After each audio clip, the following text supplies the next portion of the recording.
संयुक्त राष्ट्र आम महासभा की उच्च स्तरीय बैठक 22 सितंबर को शुरू हुई थी। इस बार की यह बैठक कई मायनों में बेहद खास है। इन वजहों में सबसे महत्वपूर्ण वजह यह है कि इस बार महासभा का 75वां सत्र आयोजित हुआ है। वहीं दूसरी वजह कोरोना महामारी के कारण महत्वपूर्ण हो गई है, क्योंकि इतिहास में पहली बार सभी राष्ट्रीय अध्यक्ष वर्चुअल रूप से यूएन में संबोधन करेंगे, वो भी पहले से रिकॉर्ड किए गए वीडियो संदेश के जरिए। और इसके अहम होने की तीसरी बड़ी वजह सऊदी अरब के शाह सलमान बने हैं। आपको बता दें कि सलमान बिन अब्दुल अजीज अल सऊद साल 2015 में अपने भाई नाइफ बिन अब्दुल अजीज के निधन के बाद शाह बने थे, लेकिन अपना ये पद धारण करने के बाद उन्होंने पिछले 5 सालों में कभी यूएन को संबोधित नहीं किया। ये पहला मौका है जब उन्होंने इस महासभा को वीडियो कॉन्फ्रेंसिंग के जरिए संबोधित किया है। उनके इस संबोधन में भी कुछ खास बातें रही हैं, जिसमें पहला था इस्लामिक देश और आतंकवाद, दूसरा था ईरान और तीसरा था इजराइल। शाह सलमान को देश में हो रहे बड़े बदलावों के लिए भी जाना जाता है। महिलाओं को दिए गए कई अधिकार के पीछे जितने क्राउन प्रिंस मोहम्मद बिन सलमान है, उतने ही शाह शामिल भी हैं।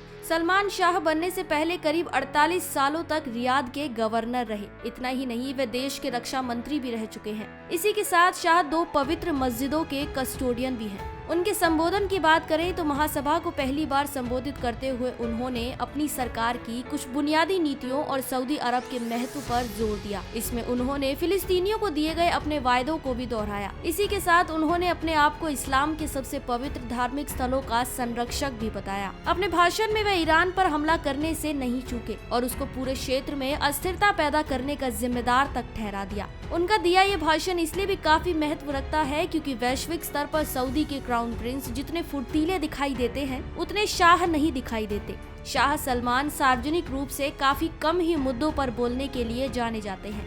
कुछ इसलिए भी उनका संयुक्त राष्ट्र की आम महासभा में बोलना एक अनोखी घटना है। ऐसा करने वाले वे सऊदी के दूसरे शाह हैं। वहीं आपको बता दें कि इससे पहले साल 1957 में उनके भाई और सऊदी शाह सऊद ने महासभा को संबोधित किया था। अपने इस भाषण में शाह ने कहा कि इस्लामिक वर्ल्ड में सऊदी अरब की मुख्य जिम्मेदारियां यह बनती हैं कि हम इस्लाम धर्म को उन आतंकी संगठनों से बचाकर रखें जो इसको बदनाम करने पर तुले हुए हैं। आपको बता दें कि इस्लामिक देशों के संगठन इस्लामिक सहयोग संगठन यानी OIC में सऊदी अरब की महत्वपूर्ण भूमिका है। इस संगठन के 50 से अधिक सदस्य देश है। हालांकि बीते कुछ समय से पाकिस्तान, तुर्की, ईरान और मलेशिया मिलकर एक नया इस्लामिक संगठन खड़ा करने की कोशिश में लगे हुए हैं। इस लिहाज से देखा जाए तो अपने संबोधन में सभी इस्लामिक देशों और आतंकवादी मुद्दों पर बात कर उन्होंने आतंकवाद के प्रति अपना रवैया और इस्लाम से उसके नाते को अलग करने का प्रयास किया।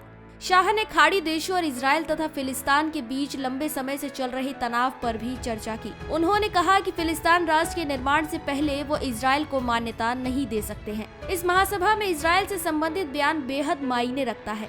दरअसल अमेरिका और सऊदी अरब के काफी समय से मजबूत संबंध हो रहे हैं। वहीं अमेरिका और इजराइल के बीच बढ़ती नजदीकियां और हाल में हो रहे शांति समझौते भी किसी से छिपे नहीं हैं। अब तक 4 देश उन शांति समझौतों पर हस्ताक्षर कर चुके हैं। इस सूची में आखिरी नाम बहरीन है, जिसने कुछ दिन पहले ही इस समझौते पर मुहर लगाई।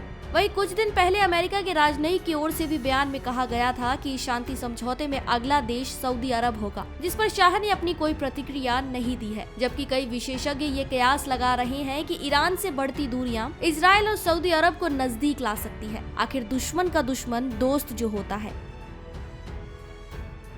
हमारी आज की इस रिपोर्ट में बस इतना ही। मैं श्वेता चौहान, पंजाब केसरी, दिल्ली।